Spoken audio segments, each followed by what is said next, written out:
Everyone, it's Desiree. Let's have some fun with a 3D embossing folder. Holidays are coming up, and this embossing folder is perfect. It is from the Spellbinders October 3D embossing folder kit of the month, and it is called Joyful Candy Canes.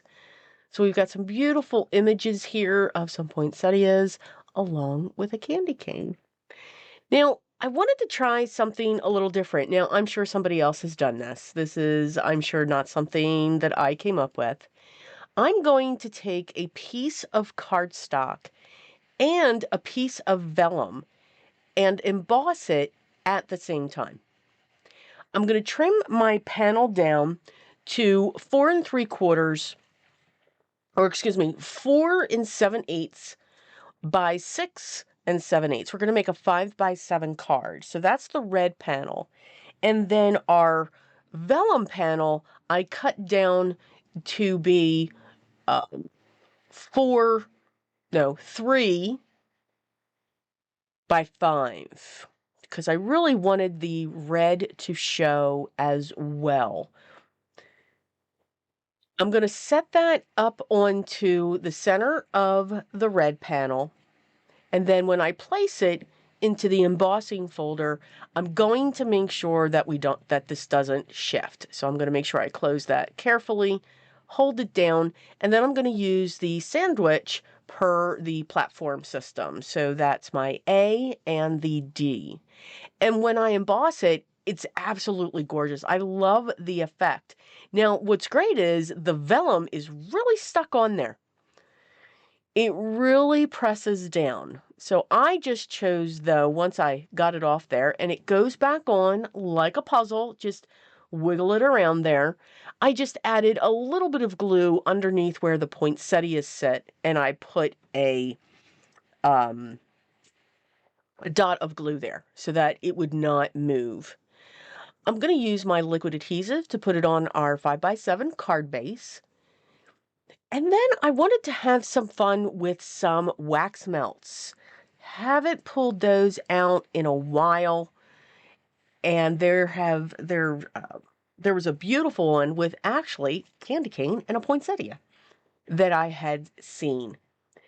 I'm going to get my tea light lit, and I just chose some 3 colors. I chose a white, a gold, a deep cranberry red, and I'm going to do a mix. Now, this is always trial and error. Should you have more white? Should you have more gold? You could just make it solid, but you guys know me. I like to play with my colors. Yes. Once this melts down, that's the seal that I will be using, and all of the products that I used will be listed down below in the video description if you wanted to check them out. While that's melting, I'm going to create a bow with some of my twine and get that set down onto my card. Now, I'm going to use my liquid adhesive, and the seal is going to go over the knot. But I did want that to be secured so that it's not shifting around. Now, while I'm waiting for that to melt, I do come in with a pokey tool and just mix that around just to get that swirl going just a little bit. But you don't want to play with them too much. Just let your wax melts, those pieces, just melt down, because when you pour it out, they're automatically going to do some swirling as well. I have my sentiment. I used one of my sentiments from my stash, and it simply says Merry Christmas. It's a Better Press collection. And then once I know that this is ready, now this is an oval seal.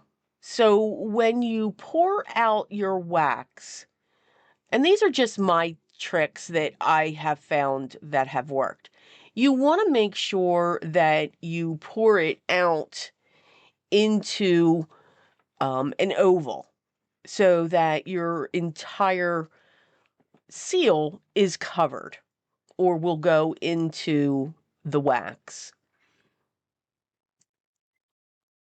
I took a look at this and I like it, but I think it's too dark. It's not showing.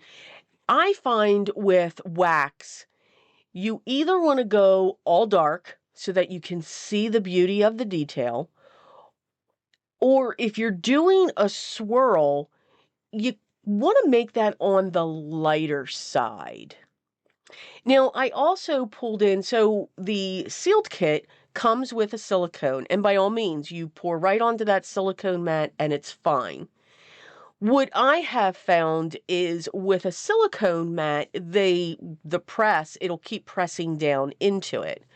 I have this little tiny tile that when you pour the wax on there, it cools. It starts cooling quicker. It doesn't stay warm. And when you put your wax seal press into it, it doesn't get as thin. So, and again, those are just things that I have found. I'm going to be using one of the wax seal stickers. These are very strong. And I'm going to place that over my bow. And you can see with the lighter colors, with just the coral color and the white, you get this beautiful mix. And the image is easier to see. I'm just going to take my sentiment, place that down on an angle over the bow as well, and then I'm just adding some gems into the center of the poinsettias. I really do like this look, and again, I'm sure somebody else has done this. This is not my idea, but I do love the look of that vellum just crushed on top of that cardstock. It's pretty much what we're doing there. So just another way to use your embossing folders. As I said, all the products that I used will be listed down below if you wanted to check them out. If you have any questions, make sure you leave those down below as well, and I'll make sure I get back to you as soon as I can. Enjoy the time in your crafty space. I hope you're able to have that time. Enjoy the art that you are creating. But most of all, always remember what's most important. Always be creative in everything that you do every day. I will talk to each of you in the next video. Stay safe and stay healthy. Till then.